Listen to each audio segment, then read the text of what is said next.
يا أهلا بيكم معانا في أطروحة سينما.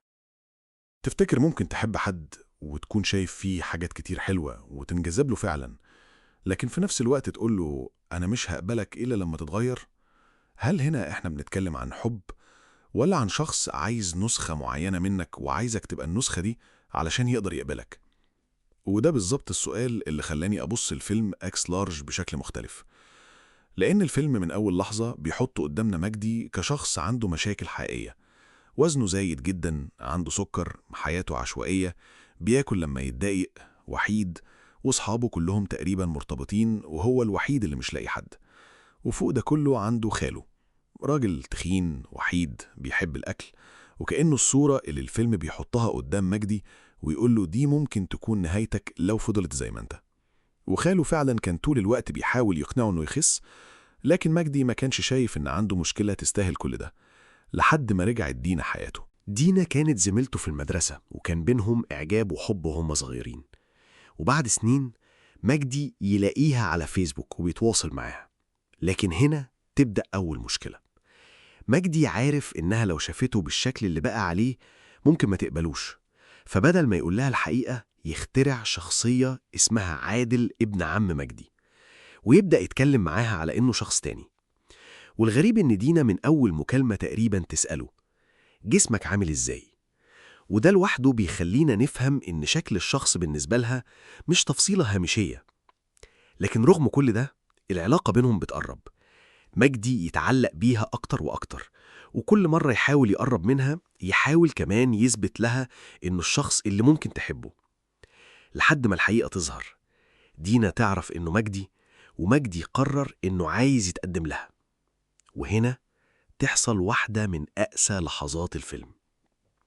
دينا ترفض، مش لأنها مش شايفة فيه أي حاجة حلوة، ومش لأنها مش بتحبه بأي شكل، لكن لأنها مش شايفة إنه مناسب ليها كزوج وهو بالوزن ده. وتقوله بشكل جارح جدا أنت بالنسبة لي حالة، يعني كأنها بتقوله خس وبعدها ممكن أفكر فيك. وهنا أنا مش عايز أقول إن دينا ما كانش من حقها ترفض مجدي، بالعكس من حقها تختار الشخص اللي ترتاح له، ومن حقها يكون شكل الشخص مهم بالنسبة لها، ومن حقها تقول أنا مش قادرة أعيش مع شخص بالوزن ده، حتى لو احنا شايفين إن أسبابها مبالغ فيها أو متأثرة بتجربتها مع والدها أو حتى سطحية. ده اختيارها. لكن هل كان لازم تقولها بالطريقة دي؟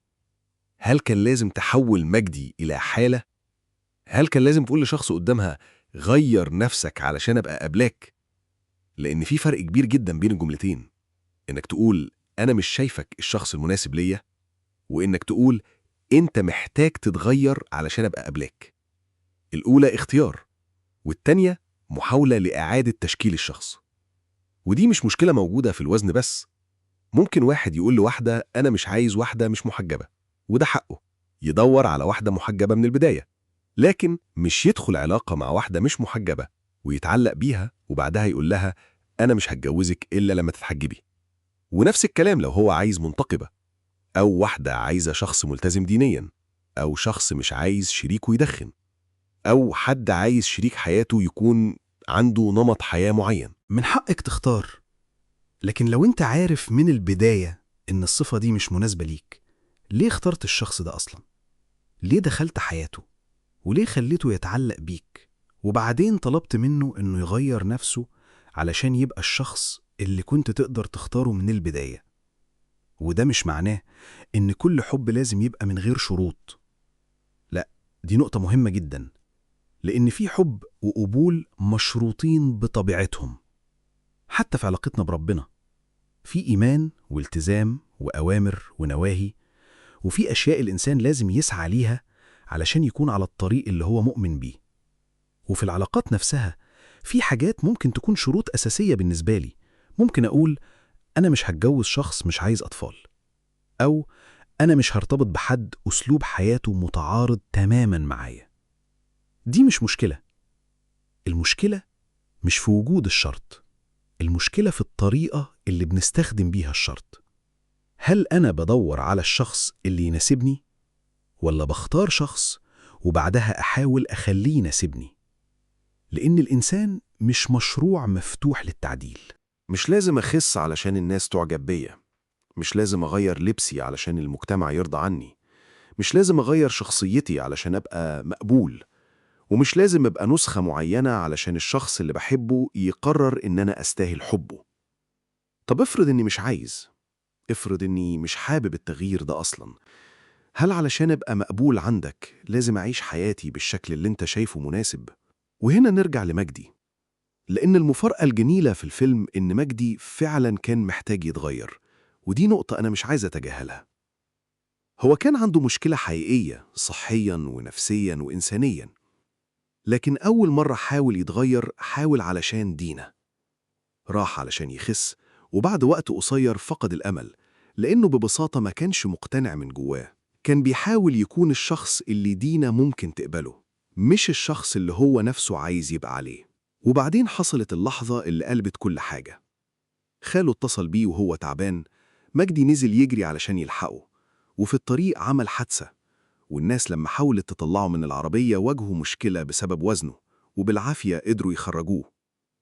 وصل عند خاله، الأسانسير كان عطلان، فاضطر يطلع السلم، وهو بيطلع كان تقريبا بيموت من التعب. لكن في النهاية وصل، ولقى خاله بيموت فعلا، وبعد أقل من دقيقتين تقريبا خاله مات. وهنا مجدي لأول مرة ما بقاش بيسمع حد بيقول له خس. هو شاف بعينه معنى إنه يفضل عايش بنفس الطريقة، وشاف إن ممكن في لحظة يبقى عاجز عن الوصول لشخص بيحبه. وهنا التغيير بقى مختلف. المرة الأولى هخس علشان دينا، المرة التانية أنا مش عايز أعيش كده. ودي في رأيي أهم لحظة في الفيلم كله، لأن مجدي لما قرر يتغير لنفسه نجح، خس واشتغل على نفسه وحقق حلمه اللي كان مأجله، وبقى شخص مختلف فعلا، مش علشان دينا، علشان هو قرر إنه عايز يبقى مختلف. وده بيخليني أرجع للسؤال الأول، هل لازم تتغير علشان تتحب؟ لا، لكن ممكن تتغير علشان أنت عايز تتغير. وممكن شخص تحبه يكون هو السبب اللي خلاك تشوف حاجة في نفسك ما كنتش شايفها، وده مش غلط. الغلط إنك تفضل طول عمرك بتغير نفسك علشان تبقى مقبول عند الآخرين، لأن ساعتها أنت مش بتعيش حياتك، أنت بتعيش نسخة الناس منك. وعشان كده أنا شايف إن دينا كان من حقها ترفض مجدي، وكان من حقها ما ترتاحش لشكل جسمه، وكان من حقها تقول أنا مش عايزة أتجوز بالشكل ده. لكن كان ممكن تقولها بطريقة أبسط وأرحم، إحنا مش مناسبين لبعض، من غير ما تحوله إلى حالة، ومن غير ما تخليه يحس إن قيمته كإنسان مرتبطة بوزنه. لأن في فرق بين أنا مش عايزاك وإنت مش كفاية، غير نفسك وبعدين ابقى قابلني.